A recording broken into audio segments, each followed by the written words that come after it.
Eh bien bonjour à vous, c'est Stanislas, bienvenue dans cette vidéo dans laquelle on va parler aujourd'hui, contre toute attente, de Napoléon. Et cette vidéo, elle est un peu spéciale parce qu'on va parler d'histoire, mais vous allez voir, il y a un rapport avec le Paraguay je trouvais que c'était intéressant en tout cas, parce que là, vous voyez autour de moi, il est un peu tard. Il faut savoir que là, voilà, vous le voyez sur mon téléphone, il est 23h30. Pourtant, j'ai décidé de vous faire cette vidéo car je suis inspiré. En fait, pour tout vous expliquer, j'ai répondu à un commentaire d'un Brésilien qui vient de publier une vidéo sur Internet, d'une chaîne d'ailleurs que j'aime beaucoup qui s'appelle Você Mais Inteligente. Donc c'est une chaîne un peu nichée, hein, je considère, brésilienne, et j'aime beaucoup ce youtubeur parce qu'il expose sa vision sur notamment les relations hommes-femmes. Et je trouve qu'il est pas mal niché, il a une vision un peu différente de ce qu'on peut voir en tout cas sur d'autres chaînes YouTube. Et c'est ça que j'adore, moi, c'est trouver des chaînes YouTube. Et pour ceux qui savent, hein, je parle plusieurs langues différentes. Et j'adore, grâce aux langues différentes que je parle, pouvoir trouver des youtubeurs qui s'expriment de façon un peu différente des autres, qui sortent un peu des sentiers battus. Et c'est le cas du coup de Você Mais Inteligente. Donc c'est vrai que je regarde pas mal sa chaîne YouTube pour pouvoir apprendre des langues, et notamment le portugais du coup. Et donc il a fait une vidéo récemment sur Napoléon Bonaparte, et donc elle est toute récente, hein, on peut voir qu'elle a été publiée il y a 1 heure du coup, et moi j'en ai profité, en tout cas j'ai tout regardé sa vidéo en détail. Donc il faisait l'éloge de Napoléon, et moi je lui ai envoyé un commentaire en portugais. Je vous rassure, ce n'est pas moi qui écris comme ça le commentaire en portugais, j'ai demandé à ChatGPT qui me corrige, qui modifie un peu mes propos jusqu'à ce que j'ai un commentaire qui reflète exactement ma pensée, ce que j'avais envie de dire en tout cas. Et donc du coup, vous allez voir mes talents de traducteur, parce que je vais traduire du portugais au français, parce que je trouvais que c'était plus stylé pour cette vidéo. D'ailleurs, si vous êtes intéressé par apprendre des langues, parce que vous êtes nombreux à vouloir vous expatrier au Paraguay, vous bloquez au niveau de l'espagnol, vous appréhendez un petit peu, vous dites que ça va être compliqué. Sachez déjà, pour vous rassurer, que l'espagnol, c'est parmi les langues les plus faciles à apprendre pour un francophone. Et il faut savoir que moi, je suis passionné des langues étrangères. Je parle 6 langues couramment, quasiment 7. Là, ce matin, par exemple, j'étais en cours de russe avec une professeure de russe. Et apparemment, elle m'a dit que je serais fluent en russe. Je ne pense pas encore, je pense qu'elle m'a flatté, mais en tout cas, on arrivait à avoir une conversation fluide. Il faut savoir, je vous en parle parce que je vais bientôt, en fait, ma formation elle est déjà faite. Je vais bientôt la mettre en avant du coup sur cette chaîne, et vous pouvez déjà la commander dès maintenant parce qu'elle existe bel et bien. C'est une formation pour le moment qui dure 2 h 30, qui s'appelle Languages Accelerator et qui vous explique tous les concepts, en tout cas comment je fais moi personnellement pour pouvoir apprendre des langues étrangères. Et ce qui est très inspirant dans mon parcours, c'est que à la base je n'étais pas du tout doué en langue. Voilà, je vous montrerai à l'écran mes bulletins en anglais, mes bulletins en allemand, et on peut voir que c'était pas joli. Et pourtant, à l'âge de 22 ans, j'ai eu le déclic, je me suis passionné pour les langues, j'ai trouvé des méthodes en tout cas qui fonctionnaient très bien. Je me suis énormément inspiré de polyglottes aussi, parce que j'explique, et c'est vraiment le point central de toute ma formation, c'est j'explique que les meilleures personnes qui vont vous apprendre à apprendre des langues, les personnes qui vont être les plus compétentes pour ça, ce sont les polyglottes eux-mêmes. Ce sont des personnes qui, alors moi je considère qu'un polyglotte c'est une personne qui parle au moins 5 langues couramment. Moi par exemple je suis polyglotte, donc je vais vous dire les langues que je parle. Donc je parle français, anglais, espagnol, donc là c'est vraiment les langues que je maîtrise à fond. Vous me voyez parler, je parle très très vite, mais aussi le portugais, je me débrouille pas mal. Il y a l'allemand, l'italien, et là la dernière que je suis en train d'apprendre, là c'est le russe. Apparemment je serai niveau B1. Ma prof de russe m'a même dit que j'étais plus que niveau B1, je ne la crois pas, pour moi j'ai encore du chemin à faire en russe, mais au moins j'arrive à comprendre tout ce qui est la syntaxe russe, j'arrive à lire des textes, je regarde des vidéos, etc. Je comprends quand même beaucoup de choses. Mais je pense qu'il va falloir encore un petit peu de travail avant d'atteindre vraiment un très bon niveau en russe, parce que c'est une langue vraiment compliquée. Mais tout cela pour vous dire que moi le polyglottisme en tout cas ça m'a vraiment intéressé, parce que ce sont des polyglottes en tout cas qui m'ont donné envie d'apprendre des langues, et ils m'ont montré en tout cas différentes méthodes qui marchaient pour apprendre des langues. Et c'est vrai que moi j'ai commencé à 21-22 ans, Et eh bien là aujourd'hui j'en ai 28 et vous voyez tout le parcours, eh bien j'ai réussi à apprendre des langues quand même extrêmement rapidement, sachant que je n'avais pas de prédisposition à la base. Donc c'est là où je pense que mon parcours pourrait vraiment vous intéresser. Et donc du coup, si ça vous intéresse, pourquoi pas cliquer dans le lien dans la description, comme ça vous allez voir ma vidéo de présentation. Pour le moment, j'ai pas encore fait une vidéo de présentation comme je voulais, pour vous introduire cette méthode qui selon moi est révolutionnaire, qui va aider énormément de personnes à apprendre des langues rapidement, efficacement. Je trouve que cette formation est géniale au niveau des concepts. Je pense que c'est des choses que vous n'avez encore jamais vues nulle part et pourtant qui pourraient tellement vous aider. Et surtout que j'ai tout simplifié. Je vous dis que cette formation elle dure seulement 2h30. Alors ça c'est la version 1, 2h30, mais c'est quand même très riche en concepts, très riche en méthodes et vous allez vous rendre compte qu'en fait, c'est à votre portée d'apprendre des langues. Et donc j'espère que cette formation vous plaira. Donc voilà, si jamais vous bloquez en tout cas sur l'espagnol, je peux vous dire que ma méthode va fortement vous aider. C'est une méthode inspirée de conseils de polyglotte. J'ai tout structuré, tout ce que je savais par rapport aux langues. Donc vous pourrez le retrouver en cliquant sur le premier lien dans la description. Mais bref, aujourd'hui, on n'est pas venu pour parler des langues, on est plutôt venu pour parler de Napoléon. Et donc du coup, je voulais vous donner le commentaire là que vous voyez à l'écran. Parce que c'est une critique que je fais sur Napoléon, je le pense vraiment, et je vous invite dans les commentaires à pourquoi pas me répondre, parce que c'est ce que je pense. J'ai conscience que Napoléon fait partie de l'héritage du patrimoine français, et que c'est l'une des figures les plus importantes, si ce n'est même peut-être la figure la plus importante de toute l'histoire de France, Napoléon. Moi qui adore l'histoire, j'ai vraiment eu plaisir à regarder tout son parcours, mais aussi j'ai un avis critique, et donc du coup je voulais vous exposer dans cette vidéo cet avis critique. Alors, pour vous faire la traduction de mon commentaire, donc j'ai dit « Je suis français et aussi surprenant que ça puisse paraître, je n'aime pas Napoléon. Je trouve que c'est un personnage surcoté. Bien qu'il soit parmi les 10 personnes les plus influentes de toute l'histoire mondiale. » Ça, c'est vrai que c'est incroyable. Parce que quand on regarde qui sont les personnes les plus recherchées sur Internet, les personnes qu'on étudie le plus, vous avez Jésus, vous avez Alexandre le Grand, vous avez Napoléon. Voilà, c'est dingue. Napoléon, c'est vraiment parmi les personnes les plus connues, hein, vraiment. Je crois que vous avez aussi Mohamed. Voilà, il y a d'autres personnes influentes, mais vraiment, Napoléon, c'est dans le top 10, voire même top 5% des personnes les plus influentes. Je ne sais pas si vous voyagez beaucoup, mais quand vous parlez avec des étrangers, vous dites que vous êtes français, directement, ils font des références à Napoléon. Pour beaucoup, moi ça m'arrivait beaucoup avec des Allemands par exemple, ils rigolaient un peu, mais ils m'appelaient le petit Napoléon, comme ça, pour un peu me chercher. Mais aussi c'est en référence à voilà, Napoléon il est petit, mais voilà, le français petit mais grande force, hein, et grand stratège aussi. Et bref, je fais une parenthèse.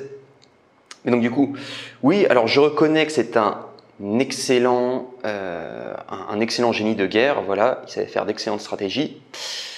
Et toutes ces batailles sont aujourd'hui enseignées dans les écoles militaires françaises.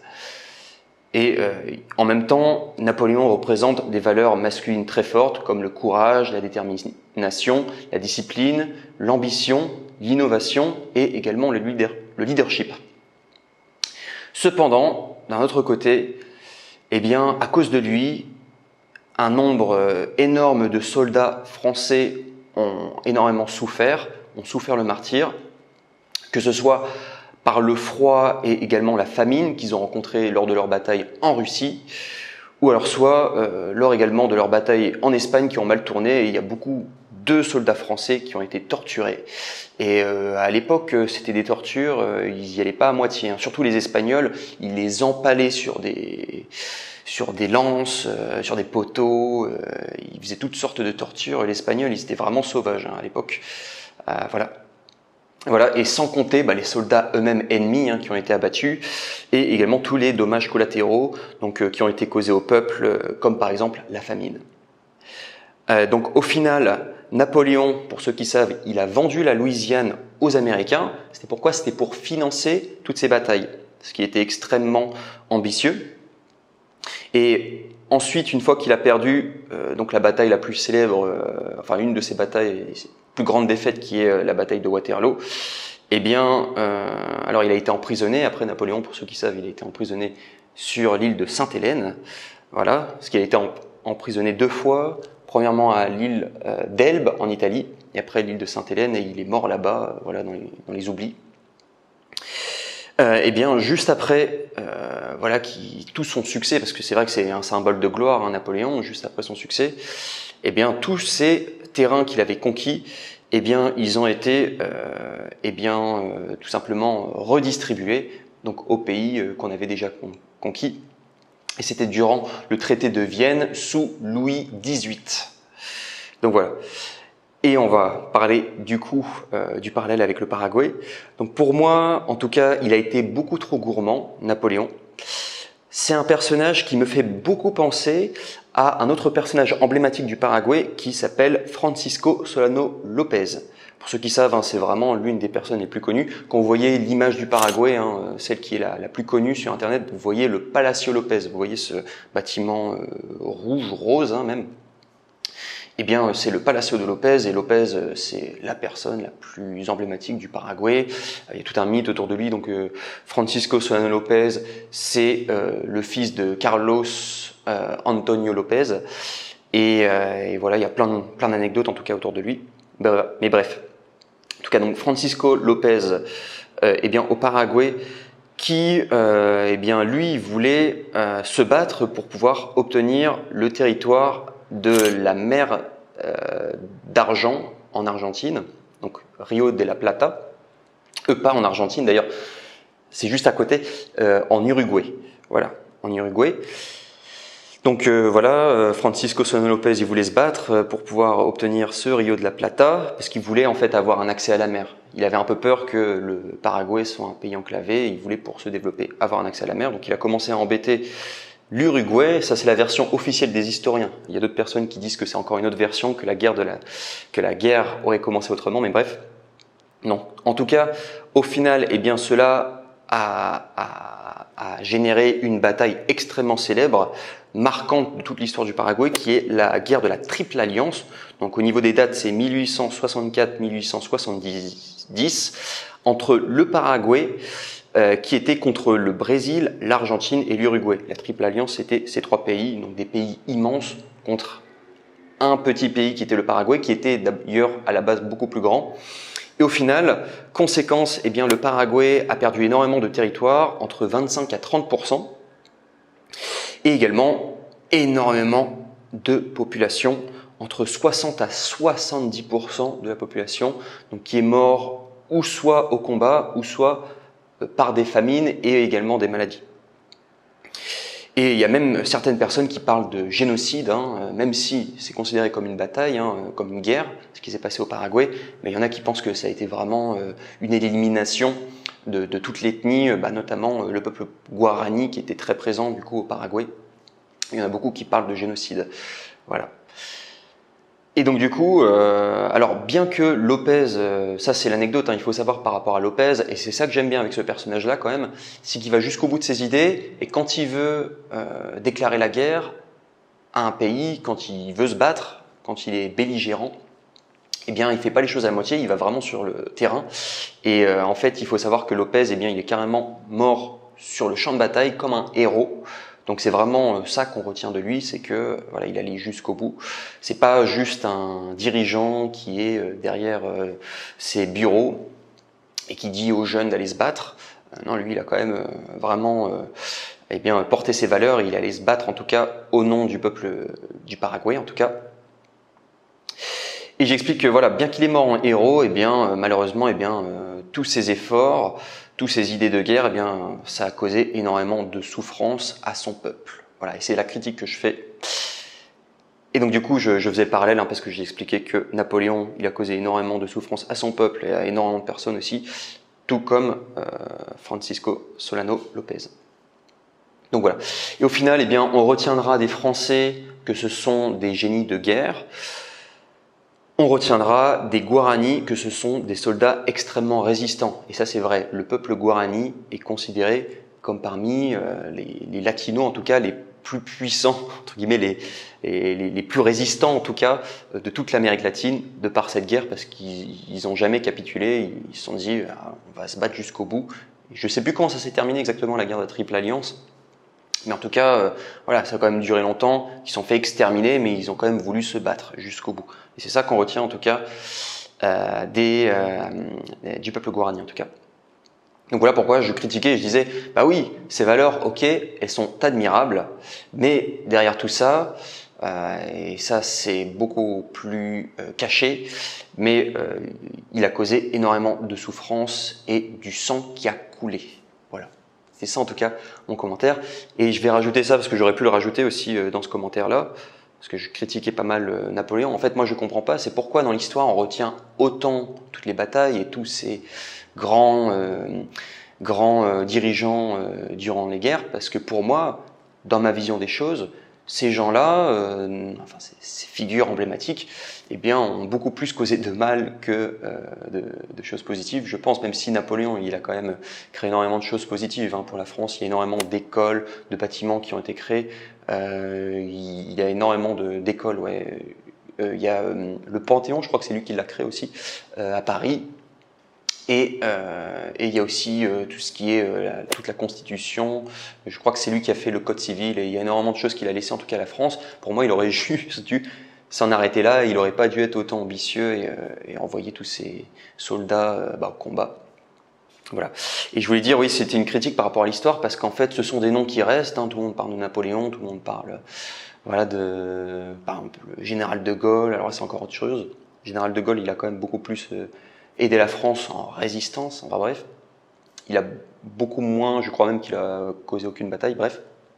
Mais je critiquais quand même parce que je me disais, mais pourquoi on retient ces gens-là et pourquoi on ne retient pas les gens qui ont fait progresser la technologie? Parce que moi, je crois à fond que la technologie permet d'améliorer la vie de chaque personne sur Terre, même si il y a plein d'effets un peu secondaires qui peuvent un peu être embêtants, mais je pense que la technologie à terme, eh bien, ça permet toujours d'améliorer le bonheur général. Voilà, moi je suis très utilitariste, je suis pour maximiser le bonheur général d'une population. Et donc pour moi, les personnes qu'on devrait beaucoup plus retenir aujourd'hui, et les personnes de qui on devrait beaucoup plus parler aujourd'hui, je pense en particulier à, par exemple, Nikola Tesla, voilà, qui a inventé le courant alternatif et il a inventé énormément d'autres choses et ça a complètement changé le monde. Pour moi, on devrait beaucoup plus parler aussi, alors moi je suis un grand fan d'Elon Musk, par exemple, Elon Musk qui est un entrepreneur hors norme et moi je trouve ça admirable, c'est qu'il est blindé de thunes, mais il met toute sa thune dans des projets pour faire avancer la science.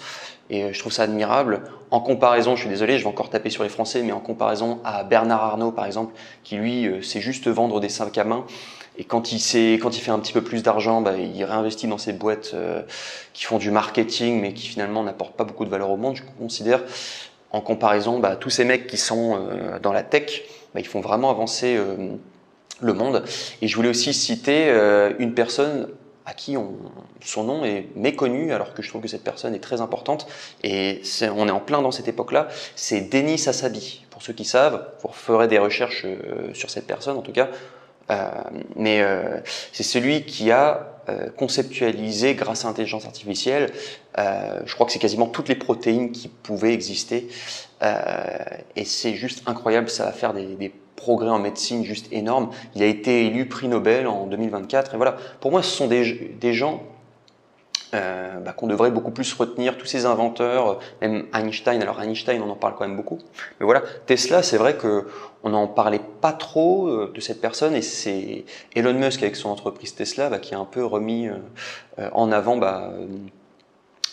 cet homme qui était juste incroyable. Et voilà, je sais pas ce que vous en pensez en tout cas, mais voilà. Pour quelqu'un d'utilitariste comme moi, tout ce qui est bataille, etc., on évite. Moi, je veux éviter au maximum la guerre. Quand on veut la guerre, on ouvre la porte à toutes les horreurs du monde. Pour ceux qui savent, parce que moi, j'ai commencé à me passionner là par l'histoire, ça fait pas beaucoup de temps, ça fait peut-être 6-7 mois que, voilà, dès que j'ai un sujet qui m'intéresse, je vais vraiment creuser le sujet à fond. Moi, je m'intéresse beaucoup à l'histoire. Vous savez comment j'ai commencé l'histoire, moi ? J'ai commencé l'histoire, alors tout d'abord parce que j'avais écrit un bouquin sur le Paraguay, d'ailleurs que vous pourrez télécharger là, juste ici. Je vous recommande vivement de le lire avant de venir parce qu'il y en a plein. Je les vois en vrai, je leur dis, vous avez lu mon livre? Il y en a plein qui ne l'ont pas lu. Lisez ce bouquin-là, en tout cas. Il y a pas mal de choses que vous allez pouvoir voir dedans. D'ailleurs, la couverture va bientôt changer. Ça va plus être un petit bonhomme, mais ça va être une famille parce que je m'adresser à plus de personnes. Et bref, je suis en train de m'oublier là, j'ai un peu changé de sujet. Bref, je sais plus de quoi je parle, il est tard, il se fait tard. Bref, qu'est-ce que je disais? J'ai expliqué que par rapport à l'histoire, alors je commence à me passionner moi par rapport à l'histoire, et vous savez par quoi j'ai commencé? Ça c'est dingue. Alors j'ai commencé par le Paraguay parce que j'ai dû creuser le sujet pour pouvoir écrire un bouquin dessus. Mais surtout, j'ai énormément creusé parce que, aussi pour ceux qui connaissent l'histoire du Paraguay, un autre événement vraiment très marquant de l'histoire du Paraguay, c'est la dictature qu'ils ont eue sous l'un des probablement les pires dictateurs de toute l'histoire, Stroessner. Pour ceux qui savent, il est resté 35 ans au pouvoir. Une personne très controversée, c'est très intéressant, alors peut-être que je pourrais vous faire une vidéo spécialement à son sujet, et c'est très intéressant quand vous allez aller au Paraguay. Moi je pensais que beaucoup disaient que Stroessner était une très mauvaise personne, parce que Stroessner c'est tout récent, hein. Il a arrêté d'être au pouvoir, je crois que c'était en 89, en même temps de la chute du mur de Berlin, et en même temps aussi que Pinochet, pour ceux qui connaissent Pinochet, c'était un dictateur en Argentine. En 1990, il a arrêté d'être au pouvoir. Je crois que c'est parce que les Américains ne les soutenaient plus, où il y a eu une histoire comme ça avec les États-Unis qui ne les soutenaient plus parce que c'était la fin de la guerre froide, quelque chose comme ça.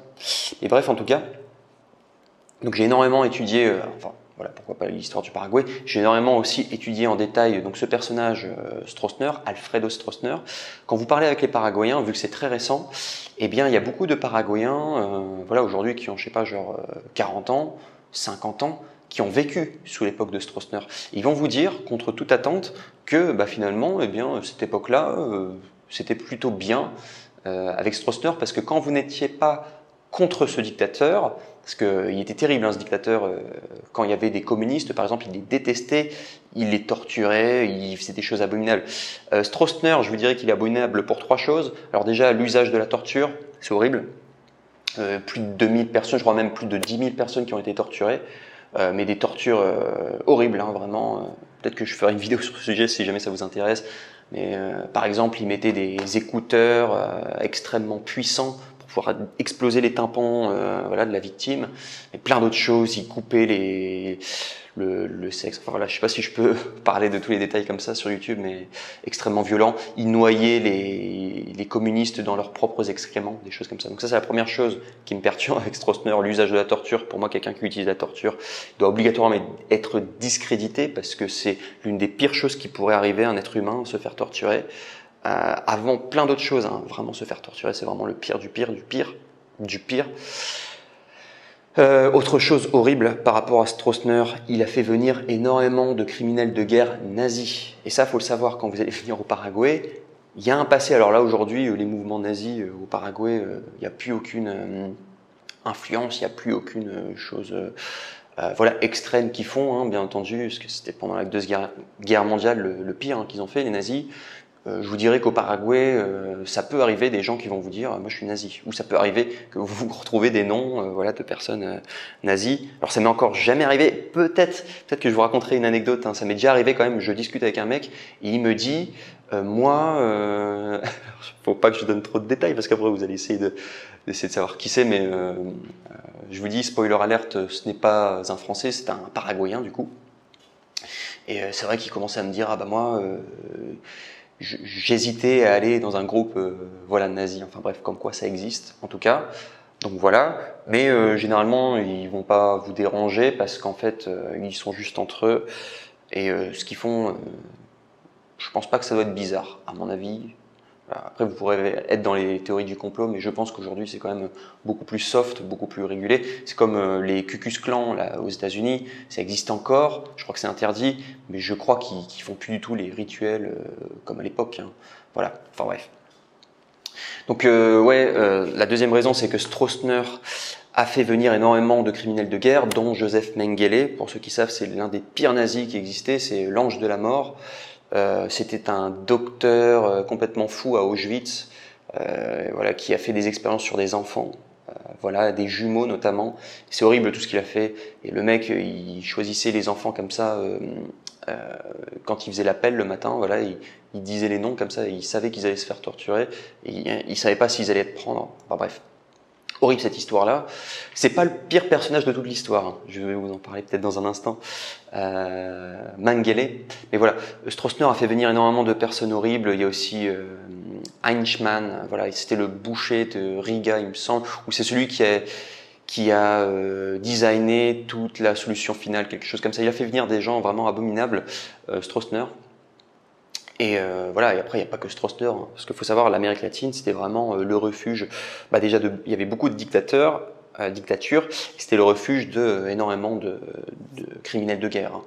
C'est pas que le Paraguay, il y avait aussi l'Argentine, le Brésil aussi, la Bolivie aussi. Il y a pas mal qui sont échappés en Bolivie. Je crois que c'est Klaus Barbie, le boucher de Lyon, qui a vécu en Bolivie. Et après, il a été extradé, il a été ramené en France et je crois qu'il est mort là-bas. Je sais plus, quelque chose comme ça. Bref. En tout cas, voilà, Stroessner, deuxième chose, il a fait venir plein de criminels de guerre. Et troisièmement aussi, ça c'est quelque chose, il y a peu de personnes qui en parlent. Je ne sais pas si je peux en parler sur YouTube aussi librement que ça, mais voilà, pour vous la faire courte, Stroessner, il aimait beaucoup les enfants. Voilà, il aimait beaucoup les enfants et apparemment on raconte voilà, qu'il prenait des enfants dans les villages, etc. Il donnait une rançon aux parents, enfin il donnait de l'argent aux parents pour pouvoir faire ce qu'il voulait avec l'enfant. Et voilà, il le faisait souvent, ça apparemment. Il était complètement dérangé ce mec. Donc voilà pourquoi c'est assez controversé ce sujet-là, parce que il y a beaucoup de Paraguayens, quand vous discutez avec eux, ils vont vous parler de cette époque de Stroessner avec de la nostalgie. Ils vont vous dire, ah bah moi j'aimais bien cette époque, parce que c'est vrai qu'ils avaient aucun problème, parce que le moindre criminel directement ils le torturaient, c'était horrible. Donc du coup, les gens se tenaient à carreau dans cette société au Paraguay, et ils me disaient, voilà, les personnes qui ont vécu durant les époques de Stroessner, eh bien, ils m'expliquaient que c'était possible de dormir dehors, voilà, sans aucun problème. On n'allait pas se faire voler, personne volait, personne faisait du mal aux autres, etc. Parce qu'il y avait vraiment une autorité extrêmement forte, extrêmement répressive, qui était Stroessner. Et Stroessner aussi récompensait pas mal son peuple quand il travaillait bien, voilà, il aimait bien le travail, etc. Donc c'est vrai que c'est assez controversé. Le peuple était plutôt valorisé quand même. Donc voilà, c'était plutôt possible d'avoir une vie agréable sous Stroessner si on n'était pas contre lui. Voilà. Et aussi, il faut savoir que Stroessner a permis, je vais d'activer mon téléphone. Il faut savoir que Stroessner a permis aussi de créer l'hôpital des Las Clínicas. C'est un hôpital très important au Paraguay, et également il a fait le pont de l'amitié entre le Brésil et le Paraguay. Et là aussi, ça c'est super important pour le Paraguay. Aujourd'hui, le Paraguay en profite beaucoup. C'est grâce à Stroessner qu'il y a aujourd'hui, en tout cas c'est lui qui a signé les papiers, etc., pour faire construire la centrale d'Itaipú. La centrale d'Itaipú, pour ceux qui savent, c'est le deuxième plus grand barrage du monde, et qui aujourd'hui est une source d'électricité immense pour le Paraguay. Voilà, il y a le barrage d'Itaipú, il y a le barrage aussi de Yacyretá au Paraguay, et ça génère une quantité immense. Pour tout vous dire, au Paraguay, toute l'électricité que vous utilisez, c'est de l'électricité hydroélectrique. Plus de 99,5% de toute l'électricité qu'on consomme, là, les lumières qu'il y a autour de moi, etc., c'est de l'hydroélectrique en tout cas. Donc c'est très bien pour l'environnement. C'est pour ça d'ailleurs qu'on dit que le Paraguay va énormément prendre en valeur prochainement, parce que ce sont des énergies qui vont, alors, non seulement outre le fait que le Paraguay est bien au niveau des taxes, etc., c'est super. Au niveau de leur politique aussi, c'est super. Quand vous êtes étranger, pour pouvoir venir ici, c'est vrai que c'est super. Les papiers, etc., c'est vrai que c'est très accessible pour pouvoir les obtenir. Et c'est vrai que leur électricité est complètement verte. Et aujourd'hui, il y a plus de 80% de l'électricité qui est produite au Paraguay qui revendent à l'étranger, au Brésil notamment, en Argentine, pourquoi pas. Et donc du coup, ça permet au pays d'être vraiment très autonome. Et c'est Stroessner, en tout cas, c'est sous son règne, en tout cas sous sa dictature, eh bien, qu'on a que le Paraguay a pu créer cette centrale hydroélectrique, qui est juste très bénéfique au pays. Mais bref, donc du coup, je vous parlais de Stroessner. J'ai énormément étudié ce personnage en détail, je connais plein de trucs. En quoi sa vie vraiment était extrêmement sombre, et voilà, ce personnage est très controversé en tout cas. Et j'ai plongé, en fait c'est ça qui est intéressant dans l'histoire, j'ai commencé par ça, et en fait ça m'a tellement choqué tout ce qu'il a fait que j'ai commencé à m'intéresser à toutes les choses pires que l'humanité ait faites. En fait, et c'est vraiment comme ça que j'ai commencé à m'intéresser à l'histoire, et j'ai regardé les pires choses. Il y en a beaucoup qui pensent que Auschwitz, les nazis, c'était la pire chose. Non, Je vous dis qu'il y a encore pire. Voilà, il y a eu des tas de dictatures, il y en a plein de dictatures qui ont été oubliées, ou en tout cas on en parle peu. Par exemple, alors si je vous parle du Cambodge, je pense que vous connaissez, hein, avec Pol Pot. Si je vous parle par exemple de la Yougoslavie avec Ante Pavelić, est-ce que vous connaissez ça par exemple? C'est tout proche, hein, de là où on était, c'est Europe de l'Est, c'est les Balkans. Bref. Et je vais vous parler de la pire chose qui a été faite, hein, selon moi en tout cas de toute l'humanité. Vous ferez des recherches si jamais vous êtes intéressé, hein, par ces sujets noirs, mais moi j'ai vraiment fait ce travail d'ouvrir la boîte de Pandore et de travailler et d'étudier en tout cas tous ces sujets noirs, parce qu'en fait je voulais savoir la vérité. Et je pense que au mieux on sait la vérité, au plus on a de cartes en main dans la vie. Il fallait que je sois au courant en tout cas de toutes ces horreurs qui ont été commises. Et aujourd'hui, je vais vous dire, je suis beaucoup plus empathique en tout cas. Et moi qui à la base, je m'en foutais un peu de la justice, etc. Là, ça m'a éveillé un petit sentiment. Là, je commence un peu à être concerné par tout ça. Je me dis quand même, on vivrait beaucoup mieux. Eh bien, si le monde était plus juste. Et bref, et je vais vous parler de cette histoire atroce. Vous ferez des recherches sur l'unité 731. À mon sens, c'était la pire époque, c'est la pire chose qui a existé de toute l'humanité.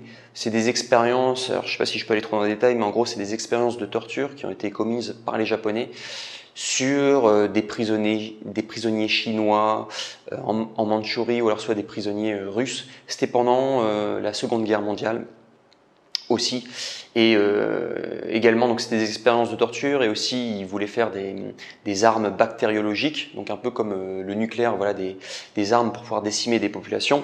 Et ça c'est intéressant, je vous donne le détail. Savez-vous que pour tout ce qui est unité 731, outre le fait qu'il y a plus de 10 000 personnes qui ont énormément souffert, parce que c'était les pires expériences possibles, ils essayaient de mesurer comment on peut faire le plus souffrir quelqu'un. Pour moi, c'est abominable de faire ça, c'est inhumain. C'est Shiro Ishii qui était le chef du coup de toute cette organisation secrète, unité 731. Et pour vous donner des chiffres, il y a eu plus de 200 000 morts en tout cas, par rapport à déjà les expériences qu'ils ont fait de torture, et aussi toutes les expériences qu'ils ont faites sur des peuples pour pouvoir tester des armes bactériologiques. Donc il y a eu plus de 200 000 morts, et c'est intéressant pour l'anecdote parce qu'on dit que les Américains sont des enfoirés, parce que ce sont vraiment des enfoirés quand ils ont envoyé les 2 bombes nucléaires au Japon, donc Hiroshima et Nagasaki. Et en fait, saviez-vous que ces 2 bombes nucléaires ont fait 200 000 morts? Donc c'est intéressant. Quand on voit les deux côtés, voilà, ce qu'ils ont fait les Japonais en Mandchourie avec l'unité 731, c'est à peu près le même nombre de morts que des bombes nucléaires que les Américains ont envoyées. Donc je trouvais ça intéressant de le mentionner. Et pour information, c'est quand même des enfoirés les Américains. À la fin de l'unité 731, donc quand ça s'est fait en plusieurs étapes, mais c'est en gros quand le Japon a perdu la guerre, c'était en 1945, Seconde Guerre mondiale. Après la bataille d'Okinawa qui a été vraiment un événement majeur. La bataille d'Okinawa, pour ceux qui savent, c'est une île. Voilà, et les Américains, donc après Pearl Harbor, ils ont voulu voilà, vraiment déclarer officiellement la guerre aux Japonais. Et la bataille d'Okinawa, vous regarderez, il y a un documentaire génial sur YouTube, en tout cas de cette bataille, et ça a été la bataille la plus sanglante, ou l'une des batailles les plus sanglantes de toute l'histoire des États-Unis. C'est vrai qu'il y a eu énormément de morts aussi, et c'était très hard. Pour ceux qui savent, c'est là où il y a eu les kamikazes, les personnes qui étaient dans les avions, les Japonais, et qui se suicidaient en allant sur les porte-avions voilà, pour se battre. Et c'est vrai que cette bataille, elle est quand même centrale. Et bref, et donc du coup, les Japonais ont capitulé. Et le rapport avec l'unité 731, c'est que tous les criminels de guerre, du coup de l'unité 731, les Américains ont dit, parce qu'en fait après la Seconde Guerre mondiale, les Américains ont dit aux Japonais, on signe un pacte, et vous nous promettez que si jamais il y a une guerre, vous allez vous battre à nos côtés. En gros, c'est ce que les Américains ont convenu avec les Japonais. Et pour tout ce qui est unité 731, qu'est-ce qu'ils ont fait les Américains? Eh bien, ils ont dit à tous les criminels de guerre, vous savez quoi, vous pouvez être sous notre protection en échange de nous donner toutes les données que vous avez récoltées de toutes vos expériences, etc. Et c'est là où on voit qu'il y a le chef, Shiro Ishii, eh bien, qui a pu être protégé finalement par les Américains. Il a terminé sa vie tranquillement aux États-Unis. Donc voilà, bref.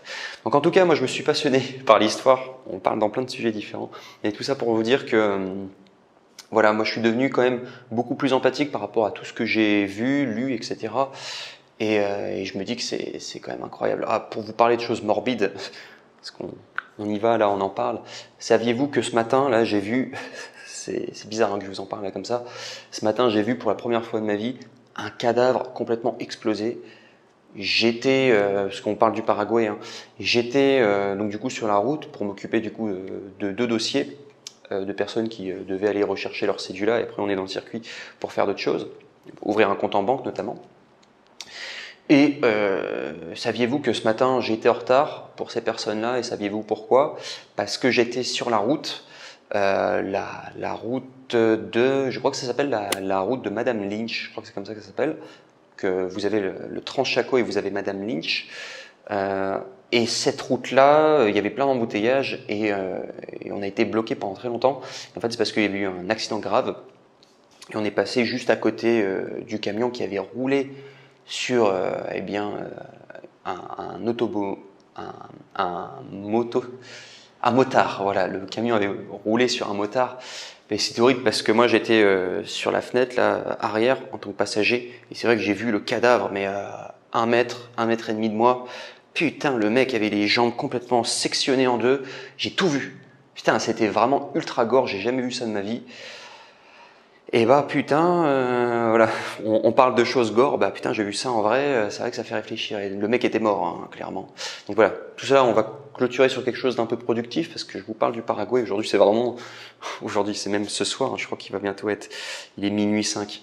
Je vais aller me coucher là tout de suite, mais je publierai cette vidéo, je pense que c'est intéressant. Qu'est-ce que je voulais dire? Pour terminer sur une note quand même productive par rapport au Paraguay, faites très attention parce que vous allez être au Paraguay, vous allez vouloir faire de la moto. Moi-même, je voulais justement ce matin m'acheter une moto. Là, je me dis ouais, super, j'ai envie de pourquoi pas acheter une moto parce que c'est super pour la liberté, etc. Mais en fait, quand j'ai vu cet accident, je me suis dit ouais non en fait, mieux vaut pas pour une moto parce qu'en fait les accidents de moto sont extrêmement fréquents au Paraguay. J'ai moi-même, j'étais avec un groupe d'amis qui sont tous des motards. Et vous savez comment je les appelais, ce groupe de motards? Enfin, on les appelait du coup les Ironman. Pourquoi? Parce qu'en fait, ils avaient tous fait un accident de moto, au moins un. C'est tous des motards. Il y en avait parfois, ils en avaient fait 3. Il y en avait un mec, il avait 18 ans, il avait déjà fait 3 accidents presque mortels. Et je lui ai dit, mais tu vas mourir, toi, très rapidement, fais très gaffe, etc. Le mec, il me dit, ouais, t'inquiète, etc. Ils sont tous imprudents, les Paraguayens, bref, par rapport à la moto. Et je les appelais les Ironman parce qu'ils avaient tous un bout en métal quelque part dans leur corps, parce qu'ils avaient subi des opérations. Du coup, et enfin bref, c'est pour l'anecdote. Donc bref, faites très attention aux motos au Paraguay. Voilà, parce que on a des accidents de moto déjà en France. Saviez-vous, c'est les statistiques de l'OMS. J'en parle dans mon livre. Je sais plus si c'est l'OMS, mais bref, c'est des statistiques en tout cas d'une organisation importante. Ils disent que les accidents de moto sont jusqu'à 20 fois plus mortels que les accidents de voiture. Voilà, vous avez plus de chances de mourir en tout cas en moto qu'en voiture. Et au Paraguay, quand vous faites de la moto, alors non seulement les motards ils savent pas diriger une moto, hein, ils conduisent n'importe comment, ils font des queues de poisson, etc. Mais les voitures aussi. Et le danger, c'est que vous avez beau être un excellent motard, ici au Paraguay, il faut savoir que leur permis, ils le passent complètement à l'arrache. Si vous voulez faire votre permis avec moi, parce que je les propose aussi, eh bien sachez que ça s'obtient extrêmement facilement, il y a très peu de tests. Quand bien même vous faites un test, eh bien ça dure à peine une semaine, voilà, et vous avez un petit examen théorique, un petit examen pratique. Et d'ailleurs pour l'ironie, hein, c'est marrant, mais faut venir à l'examen de conduite au Paraguay avec votre propre voiture. Donc vous devez vous déplacer jusqu'à l'auto-école pour pouvoir après passer votre examen avec votre propre voiture, chercher l'erreur. C'est parce qu'il y a énormément de mecs qui vont à l'examen, mais en fait ils conduisent eux-mêmes leur voiture. Bref. Donc tout ça pour vous dire, pour terminer sur une note hein, quand même éducative hein, par rapport à cette vidéo, faites gaffe, ouais, vraiment à la route. Moi j'ai vu ce cadavre-là, ça m'a directement refroidi. Je ne conduirai pas de moto ici au Paraguay. Je vais quand même en acheter une, mais ce sera juste parce que moi j'habite un peu dans la campagne, voilà. pour faire des petites courses, voilà, rapides, pour aller par exemple à la salle de sport, des trucs comme ça. Parce que j'adore quand même la moto, je trouve ça super, la sensation de liberté, etc. Mais c'est extrêmement dangereux. Et sur la route Transchaco ou sur la route Madame Lynch, ça je ne le ferai pas. Ça, non. Non, je ne le ferai pas. Donc voilà pourquoi je vous remercie d'avoir regardé cette vidéo, c'était un peu une vidéo cool. Ça m'inspirait aussi parce que je me suis dit que ça fait longtemps que j'ai pas publié et demain j'ai énormément de vidéos à vous faire. C'est juste que j'étais débordé là en ce moment. Je travaille beaucoup.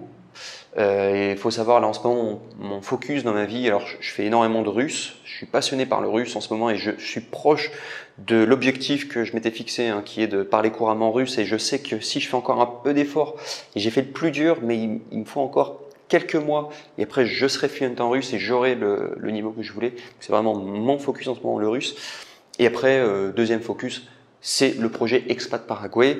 Donc en l'occurrence, voilà, vous, et je passe énormément de temps aussi à répondre à tous vos messages. Voilà, j'essaie de répondre à tout le monde en moins de 24 heures. Eh bien, sachez que c'est du boulot. Vous faire des vidéos aussi du boulot. M'occuper des personnes en vrai, sachez que ça m'occupe quasiment toute ma journée. Mais j'arrive quand même à travailler. Et la preuve, aujourd'hui, j'arrive à vous sortir une vidéo. Voilà. Et demain, je vais probablement en faire plein parce que demain, j'ai une journée un peu plus tranquille. Donc, j'aurai l'opportunité de vous faire des vidéos. Sinon sur ce, je vous remercie d'avoir regardé cette vidéo. J'espère que je n'aurai pas été trop long, mais je pense que si vous avez regardé la vidéo jusqu'au bout, c'est que vous avez trouvé a priori tout ce que j'avais à dire intéressant, je l'espère. Et en tout cas, voilà, si vous êtes intéressé pour vous expatrier au Paraguay, il y a des liens en description. D'ailleurs, avec un nouveau pack que j'ai sorti, il y a le pack maintenant, il y a le pack Expat Paraguay, le pack Expat Paraguay Plus et le pack Expat Paraguay Elite. Si vous voulez savoir de quoi il s'agit, donc ce nouveau pack, le pack Expat Paraguay Elite, donc vous pourrez cliquer sur les liens en description et je ferai bientôt une vidéo présentation pour vous expliquer exactement pourquoi j'ai créé ce nouveau pack et quels sont les services proposés du coup dedans. Donc si jamais vous êtes intéressé, eh bien profitez-en, sachant qu'en plus là on arrive à la fin du mois de novembre, eh bien je vais proposer des prix très attractifs pour le mois de novembre. Voilà. Et probablement en décembre que ça va changer, ça sera plus exactement la même offre, donc profitez bien en tout cas pour faire un acompte dès maintenant. Si jamais vous avez envie aussi de modifier votre pack parce que vous avez pris le pack Expat Paraguay, vous avez pris le pack Expat Paraguay Plus et vous avez envie de l'upgrade pour le pack Expat Paraguay Elite, eh bien n'hésitez pas à m'envoyer un message et je vous préparerai un devis du coup plus détaillé avec cette nouvelle offre. Voilà, que je sors, parce qu'en fait vous avez été nombreux à me demander après, voilà, en ce qui concerne la résidence fiscale, des choses comme ça. Donc je me suis dit que c'était intéressant en tout cas que je propose un pack dédié à cela. En tout cas, et ce que je voulais dire, c'est si jamais vous êtes intéressé par les langues aussi, n'hésitez pas aussi, il y a un lien pour ça. Moi je pense que je peux vraiment apporter par rapport aux langues. Ma méthode, je vais vous l'expliquer dans ma formation, mais je considère que ma méthode est révolutionnaire pour les langues. En seulement 2h30, vous allez savoir exactement comment je fais moi pour apprendre des langues et ça va vraiment vous débloquer, j'en suis certain. En tout cas, je suis certain. Et la preuve, ça c'est dingue. Aujourd'hui, du coup, j'étais avec une personne qui a justement utilisé ma méthode parce que je lui disais à l'oral ce qu'il fallait qu'il fasse. Ce mec-là, il me disait mais j'arriverai pas à apprendre l'espagnol. Alors il s'est expatrié au Paraguay, ça fait à peu près 5-6 mois. Parce que là, on venait rechercher sa cédule-là.